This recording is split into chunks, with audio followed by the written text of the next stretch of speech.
Ang sarap kasi mag- Good day mga kuys. So hayaan nyo isama ko kayo dito sa tattoo session namin with Mami Roch, ang aming super mommy na nakasama sa aming Buscalan tour last weekend.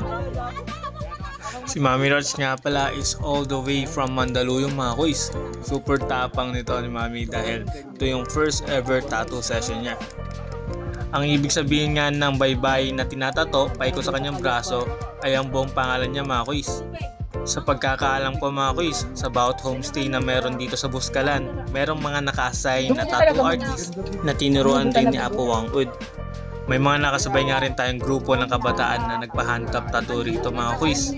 Halos lahat sila hindi umalis ng Buscalan nang hindi natatatuan. And out eh! Paano ka magpapamatay?